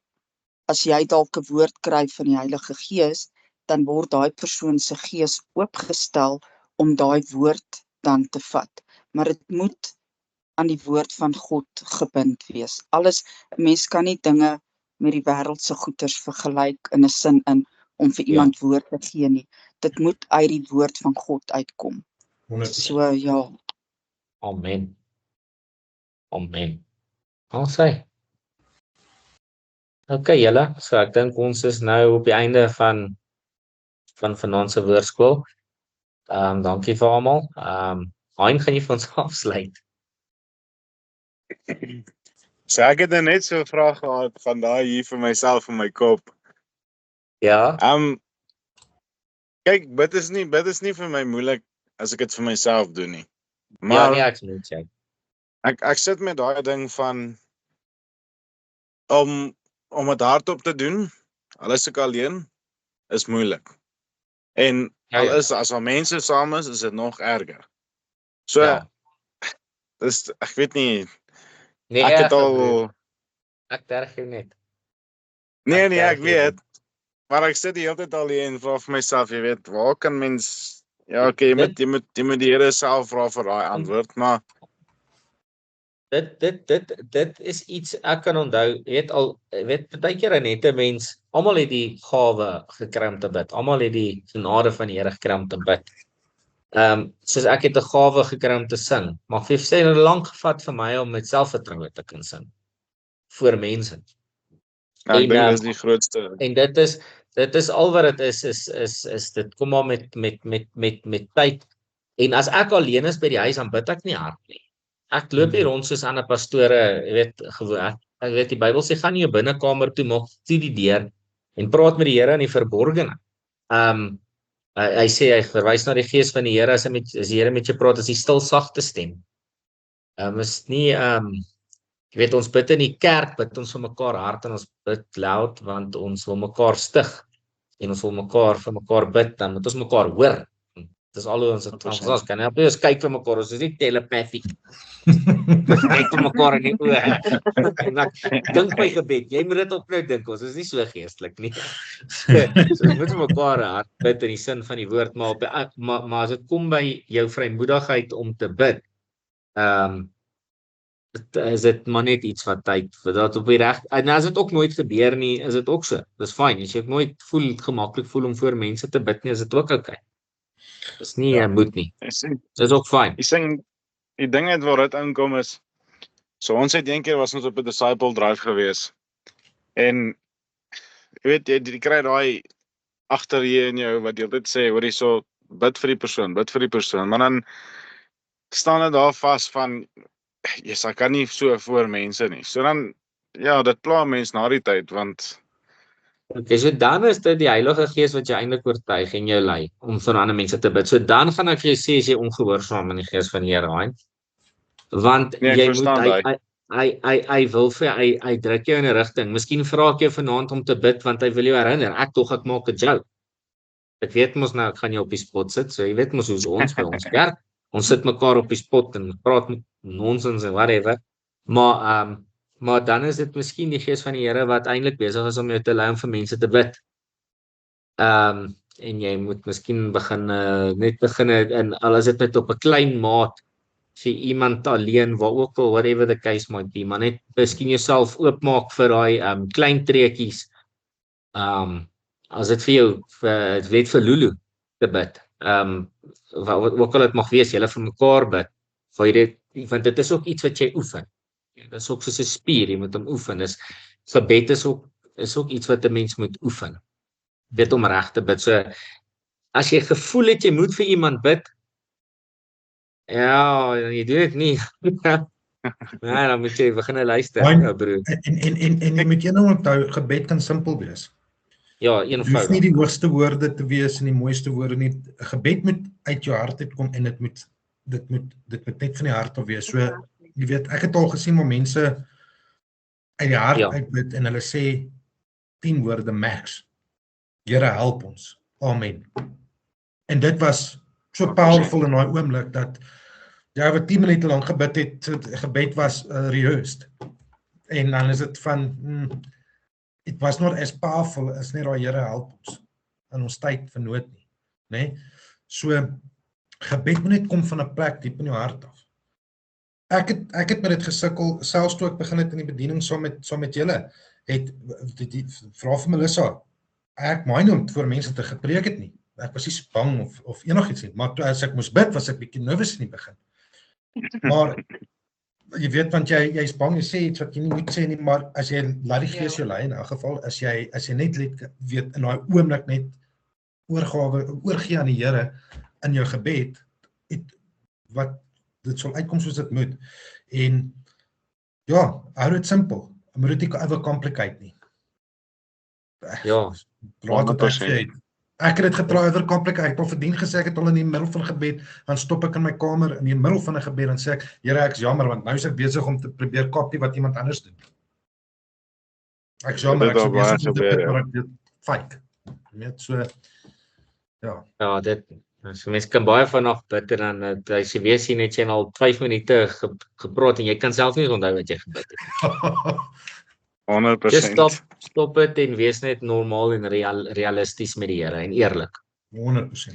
En hy sal dit van daar af vat, die Gees van die Here sal jou lei. Ek kan deel wat vir my gewerk het, toe ek voor mense moes bid, het ek soos geimagine dat Jesus voor my staan en ek soos 'n gesprek met hom het, dan sien ek nie die persoon wat voor my staan nie, maar ek sien Jesus wat voor my staan en dan het ek die gesprek met Jesus, maar Jesus, u woord sê, as ons glo sal ons gered word, as ons sonde bely, so Vader, ek bring die kind voor u, Jesus, ja, so vir my het ek die prentjie geskep en ek het direk dan met Jesus gepraat en dit het my aandag afgevat van die persoon, want 'n mens is baie senuweeagtig. Veral as jy, en 'n mens moet dit oefen, jy moet dit oefen. En as jy dit nie gaan doen nie, gaan jy onttrek en jy gaan nie gehoorsaam wees nie. Dan gaan jy eintlik baie uitmis op sekere plekke waar God jou eintlik gesit het om jou te gebruik. En God se woord sê tog gehoorsaamheid is beter as 'n dankoffer. So ek dink baie keer wil God net hê ons moet gehoorsaam wees, al voel dit nie ek nie. Moet 'n mens net sê Jesus, u het nou voor my gestaan. So ek gaan met u praat en dan net so bid vir mense. Dit het nogal vir my gewerk. En weet jy wat, as ek net nog een laaste ding kan bylas by dit wat die ding gesê het, weet sy kyk verby die persoon en kyk na die Here toe, né? Want as jy bid jy bid vir die persoon, maar jy bid tot die Here. Jy bring die versoek voor God. Wat die Here voor lief is om te doen is om die persoon te vat wat hy vat dit reeds wat jy gedink het jy nie kan doen nie. Want dan kry die Here al die eer. Jy verstaan wat ek sê. Ja, Jy weet, 100%, sê, jy weet sê, wanneer jy nou die stap van geloof vat en jy begin vir iemand eenvoudige net vir bid net vir jou en sê jy Here, dankie vir hierdie persoon, whatever. Here, raak hom aan, lei hom, versterk hom, dit wat ook al dit mag wees, eenvoudige gebed. Dan is dit dan weet jy, dan gaan jy na die tyd gaan sê, Here, dankie, jy het my die krag gegee, deur die genade, soos wat ons net van gepraat het. Weet jy, gaan weet, dis nie jy nie, dis nie op jouself nie, op jouself vertrou nie, omdat jy goed kan bid nie, want as jy wag tot jy goed kan bid, dan gaan jy uit die vlees uit miskien meer bid as wat jy uit opregte hart uit gaan bid. So ek check myself baie met dit, so hy moet ook nie laat die vyand jou vrymoedigheid steel nie. En jy moenie voel, omdat jy nog hier en daar 'n fout het in jou lewe, jy mag nie vir iemand bid nie. Dit is reeds die regte tyd om uit te spring en toe te bid, want glo my, dan anders mag niemand van ons preek nie, en niemand mag van ons vir mekaar bid nie, want ons almal mis die merk. Al is ons begeerte 100% om die Here 100% te dien met alles in ons hart, ons soek heiligheid, ons wil die Here dien, ons verafskiet die sonde, ons haat al die dinge, maar ons mis nog steeds die merk. So as dit van dit afhang, so hy moet glad nie laat die vyand. Ek voel, miskien moet jy net daai stap van geloof vat en net begin bid en net sê wat ook al the case might be, maar ja, as jy hulp nodig het, jy weet mos hoe om met ons is daar vir jou, brother. Anytime. Ja. Okay, nou maar van Martin vra om af te sluit. Waar's weet nie, waar's Dion? As ek sê ding is nog gebeur. Ek is hier so. Ja, sê. Mute jy jou mic heeltyd. Want my vrou hulle raas in die agtergrond, so nou laat iemand ja, goed nee, maak. okay. Naf sê.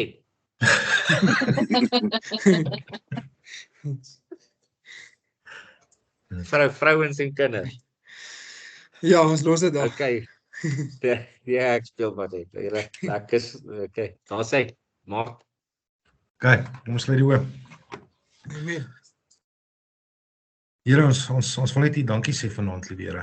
Ag, liewe Here, dankie dat U net vir ons hierdie geleentheid geskep het, hierdie tyd gegee het, liewe Here, dat ons net in samesyn by mekaar kon kom in fellowship, dat ons meer kon leer van U woord en meer kon leer van U, liewe Here. Ek bid dat elkeen hierdie boodskap sal vat vorentoe, liewe Here, en uit sal gaan met hierdie boodskap en ander mense sal nader trek. Liewe Here, ek bid ook vir elkeen wat hier sit vandag om my totale self oor te gee aan U, liewe Here. In ons gebed, in ons studie van die woord, liewe Here, en net in ons daaglikse lewens, laat ons alles doen wat ons doen, liewe Here, tot eer van U. Ek bid dat U die hand van beskerming oor elkeen van ons sal hou.